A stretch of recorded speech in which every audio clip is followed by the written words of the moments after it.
Praise the lord, హల్లెలూయా. దేవునికి స్తోత్రం. ప్రభు పరిశుద్ధ గణనామానికి మహిమ కలుగును గాక.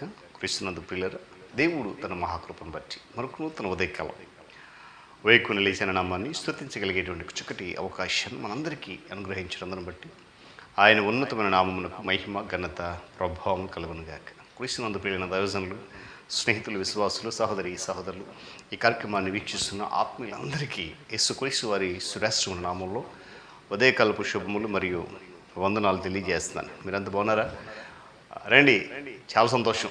కలిసి అనుదిన అభివృద్ధి ఉదయకాలపు ధ్యానం అనేటువంటి ఆధ్యాత్మిక కార్యక్రమంలో ప్రభువును స్తుతిద్దాం, ఆయన నామాన్ని గణపరుస్తూ వాక్యాన్ని ధ్యానం చేస్తూ దైవాశీర్వాదాలు పొందుకుందాం. బైబిల్స్ దగ్గరలో ఉన్నాయి కదా, తెరచి చూడండి. లేని పక్షాన చదివే మాట విని గ్రహించి వాక్య ధ్యానంలో పాలిబాక్సులు కమ్మని మనం చేస్తూ నేటి దిన ధ్యాన వాక్యంగా ఆది కాండము 13వ అధ్యాయము 10వ వచనం నుండి మొదటి భాగాన్ని నేను చదువుతా ఉన్నాను.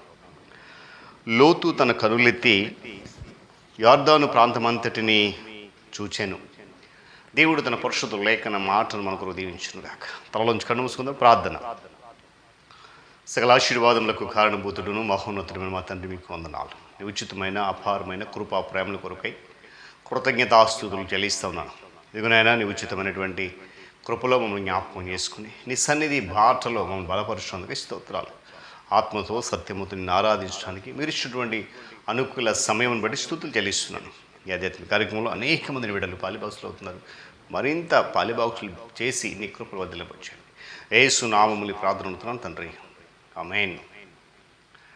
చాలా సంతోషప్రియులారా, చదువుకున్నటువంటి ఈ మాట అందరూ తెలుసు కదండి. ఎస్, అందరికీ తెలుసు. ఎందుకంటే ఆనాటి కాలంలో దేవుడు అబ్రహామును పిలిచినప్పుడు అబ్రహాముతో పాటు తన యొక్క సహోదరుడు కుమారుడైనటువంటి లోతు, తన తమ్ముడు అంటాం, తన తమ్ముడిని కూడా బయటకు వెళ్ళిపోయాడు. ఈరోజు పిల్లరా, లోతు యొక్క ఆధ్యాత్మిక లోతు ఎంత మనం గమనిస్తున్నాం. ఈ దినం మొదలుపెట్టి కొన్ని దినాలు లోతు గురించి ధ్యానం చేయబోతున్నాం. ఇక్కడ ఈరోజు మన చదివిన మాటను గమనించినప్పుడు లోతు చూసినటువంటి విధానం మనకు కనిపిస్తుంది. లోతు ఏం చేశాడంటే, అబ్రహాం నుండి విడిపోయిన తర్వాత లోతు చూసినటువంటి ప్రాంతం ఏమంటే, అక్కడ లోతు కనులెత్తి ఏం చేశాడంట, యొర్దాను ప్రాంతం అంతటిని చూచాడు. హల్లెలూయా. గమనించాలి, అది నీళ్లు పారేటువంటి దేశం. దేవుడు ఆ పట్టణాలను నాశనం చేసే ముందు ఆ ప్రదేశము యెహోవా తోటగా ఉండేదని. నిజం కాదు. ఎందుకో తెలుసా? సొదొమను చూస్తే అది పాపం ఎలాగవుతుంది అని తలంచవచ్చు. ఎందుకు తెలుసా? వాస్తవానికి చూస్తే తప్పేం లేదు, కానీ తీక్షణంగా తేరి చూడడంలోనే పాపం అది. లోతు చూచినటువంటి చూపు మామూలు చూపు కాదండి. వాక్యం ఉంటుంది, దేవుడు ఆ పట్టణమును నాశనం చేయకముందు చాలా పచ్చగా కనబడిందంట. లోతు చూచినటువంటి ఆ చూపు మామూలుది కాదండి, అది కాంక్షతో కూడినటువంటి చూపు. ఈ ఉదయకాల సమయంలో ప్రియ దేవుని బిడ్డలారా, మన చూపు ఎలా ఉంది, దేని మీద ఉంది? ముందు తెలియజేసినట్లుగా లోతు కనులు దేనినైతే చూచాయో, లోతు కనులు దేనినైతే తీక్షణంగా తేరి చూచాయో, అతని హృదయము దానిని ఆకర్షించింది. హల్లెలూయా.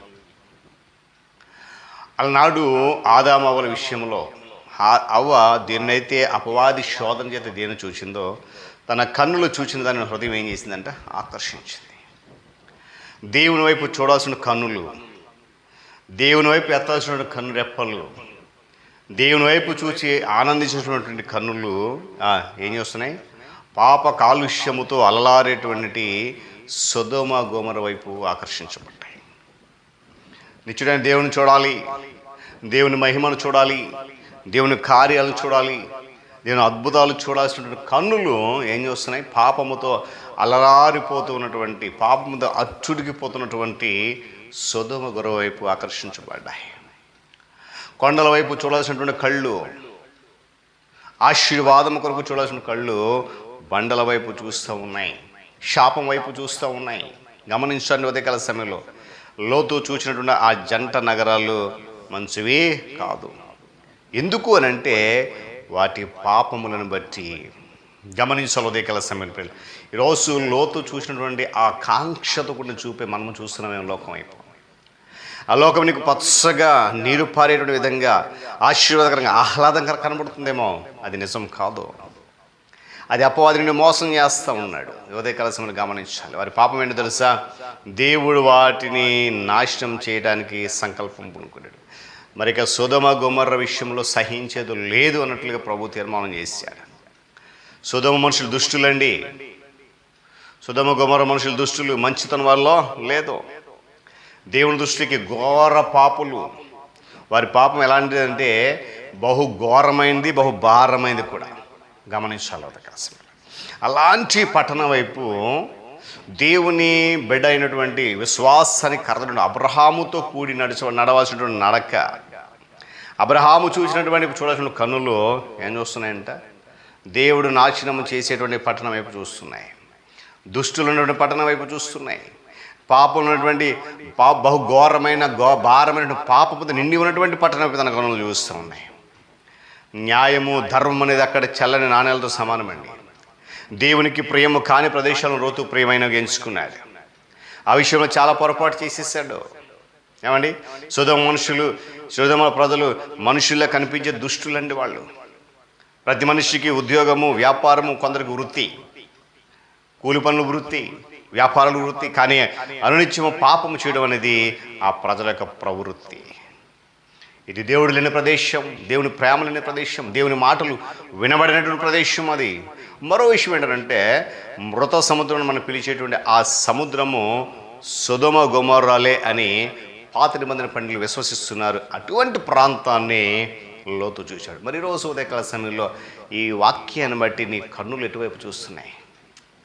నీ కన్నులు దేనిని చూడడానికి నువ్వు పైకి ఎత్తుతున్నావు? ఆకాశం వైపు చూడు, అక్కడ సింహాసనం కూర్చున్నటువంటి దేవుడు నిన్ను చూస్తున్నాడు. దేవుని లేఖనం వైపు చూడు, శ్రేష్టమైనటువంటి లోతైన మర్మమునికి చూపిస్తూ ఉంది. ప్రార్థన గది వైపు చూడు, నిన్ను ఆత్మీయతను నడిపిస్తుంది. విశ్వాస సమూహం వైపు చూడు, నిన్ను విశ్వాస సమూహంలో బలవంతులుగా మారుస్తుంది. కానీ ఉదయకాల్సిన మన చూపు ఎలా ఉంది? లోతు వలె నాశనం అయిపోయే దిశగా, లోకం దిశగా ఉందేమో ఒక్కసారి మన కంటిని, మన కనుచూపును పరిశీలన చేసుకుని దేవుని దృష్టికి అనుకూలమైన కంటి చూపు కలిగి ముందుకు వెళ్దాం. దేవుడి మాటలు మన కొరకు దీవించునుగా. తలలోంచి కన్ను మూసుకుందాం. ప్రార్థన. మహోన్నతుడా, మహాగణుడా, సర్వాధికారి, స్తోత్రాలు. తిరిగి మనకు నూతన ఉదయకాల సమయంలో లోతు జీవితంలో ఉండే ఒక మంచి మాట.